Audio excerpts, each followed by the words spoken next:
Janshakti news, जनतेसाठी जनतेसोबत। हे आहे दक्षिण सोलापूर तालुक्यातील वळसंग।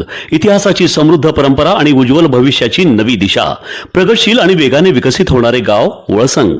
कुरनूर धरणाच्या सानिध्यात निसर्गरम्य वातावरणात वसलेले वळसंग सोलापूर पासून फक्त 12 ते 15 मिनिटे, अक्कलकोट पासून फक्त 12 ते 15 मिनिटे आणि रेनगर पासून केवळ 7 ते 8 मिनिटे अंतरावर सोलापूर अक्कलकोट महामार्गावरील उड्डाणपूल आणि वेगवान महामार्गाच्या थेट संपर्कात असलेले वळसंग। महामार्गावरून थेट वळसंगला सोलापूर अक्कलकोट गुलबर्गा महामार्ग, मोहोळ मंद्रुप वळसंग रिंग रूट, मुंबई पुणे हैदराबाद महामार्ग आणि सुरत चेन्नई ग्रीनफील्ड एक्सप्रेस अशा एकापेक्षा जास्त महामार्गाने वेढलेले गाव म्हणजे आपलं वळसंग। गेल्या महिन्याभरात एलपीजी गॅसच्या दरात तब्बल 100 रुपयांपर्यंत वाढ झाल्याने रिक्षा चालकांचे आर्थिक गणित पूर्णपणे विस्कळीत झाले आहे। त्यातच सोलापूर शहरातील एलपीजी पंप गेल्या 15 दिवसांपासून बंद असल्याने रिक्षा चालकांना मोठ्या अडचणींना सामोरे जावे लागत होते। या पार्श्वभूमीवर 5 एप्रिल रोजी रिक्षा चालक कृती समितीच्या वतीनं माजी आमदार कॉम्रेड नरसय्या आडम मास्तर यांच्या नेतृत्वाखाली भव्य मेळाव्याचे आयोजन करण्यात आले।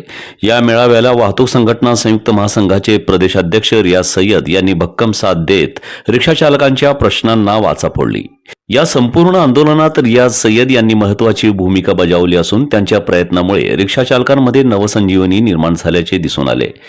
आपल्या पदाधिकाऱ्यांसह अहोरात्र मेहनत घेत त्यांनी चालकांचा विश्वास संपादन केला आहे। त्यामुळेच रिक्षा चालकांनी त्यांच्याप्रती कृतज्ञता व्यक्त करत पुढील काळातही त्यांच्या नेतृत्वाला साथ देण्याचा निर्धार व्यक्त केला आहे। कॉम्रेड नरसय्या आडम मास्तर यांनी सोलापूर शहरात रिक्षा चालकांसाठी मोठी चळवळ उभी केली होती। आता त्यांनीही नव्या पिढीतील नेतृत्व म्हणून रियाज सय्यद यांच्यावर विश्वास व्यक्त केला आहे। रियाज सय्यद हे त्या विश्वासाला पात्र ठरत असून त्यांनी आपल्या कामातून ते सिद्धही केले आहे। 5 एप्रिलच्या भव्य मेळाव्याच्या यशात रियाज सय्यद यांचा खारीचा वाटा नव्हे तर मोलाचा सहभाग असल्याचं रिक्षा चालकांकडून सांगण्यात आलं।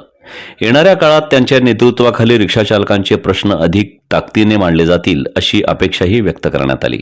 दर कम करण्यासाठी तुम्ही रियाजभाई सय्यदच्या पाठीमागे असंच राहणार का? खरं पाठिंबा देणार ना?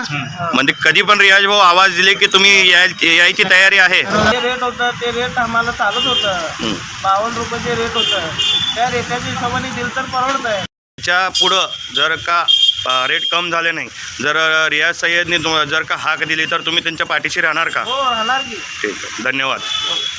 गॅसच मिळत नाही। रोज आम्ही पंपावर येऊन जाणार, मालकाला विचारणार की कधी चालू होणार आहे, मालक कधी चालू होणार आहे। प्रशासनाने काय दखल की नाही, मग कलेक्टर बी काय दखल की नाही, मोर्चे निघाले, हे निघाले, ते निघाले। आज मला सकाळी माझ्या मित्राचा फोन आला, आज गॅस पंप चालू झालाय म्हणून। तेव्हा माहिती झालं मग मी इथं आलो आता। मग आता गॅस पंप चालू करण्यासाठी वाहतूक संघटनेचे रियाजभाई सय्यद यांनी प्रयत्न केलेत, तर आपलं त्यांना कसं प्रतिसाद असणार आहे? नाही, त्यांचे मी आभार मानतो। जी काय असेल ती बरोबर आहे, 100 रुपये। आता ह्याच्यात काय उतरल ना उतरल ती मला माहित नाही, आणि आम्हाला ही गॅस ही लई गरजेचं आहे। गॅस पंपचं गॅसचा भाव कमी व्हायला पाहिजे आणि कस्टमर पैसे जास्त द्यायला लागले नाही। गॅसचं रेट कमी करण्यासाठी वाहतूक संघटना आंदोलन करणार आहे, तर का त्या वाहतूक संघटनेला आपलं प्रतिसाद असणार आहे का? भरपूर राहणार प्रत्येक रिक्षावाले। आता काय किती गॅस रेट कमी करण्यासाठी तुमचं प्रतिसाद असणार आहे वाहतूक संघटनेच्या पदाधिकाऱ्यांना, संघटनेला? गैस रेट ज्यादा हुआ, हाँ, कम करने का हमारे ये है मांग हमारी। तो बनता है, क्या लगता है आपको? बहुत तकलीफ है भैया। हाँ, ना तकलीफ हुई है, गैस की वजह से बढ़ गया है, परेशानी हो। हाँ, ना परेशानी हुई है कि पूछो मत।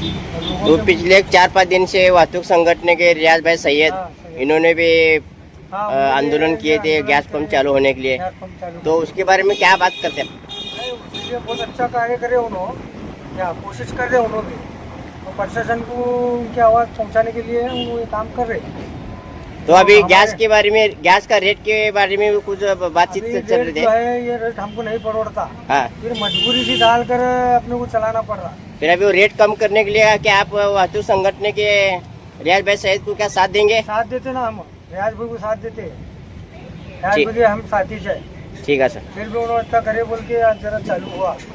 5-10 रुपये रेट बढ़ा तो ठीक ठीक है, अब एकदम से 100 रुपये बोला तो क्या डालेगा? अब 4 लीटर गैस डालेगा, 1000 रुपये धंधा देगा उसमें। 1000 रुपये में टाकी फुल होती थी, 2 लाइटा लगे, 1000 रुपये का गैस डाले तो 2 लाइटा लगे खाली। क्या कर रहा हो 10 रिक्शा लगी? लीटर है, 10 रुपये बड़ को दो बोले तो पैसेंजर 10 रुपये बड़ को नहीं दे रहा।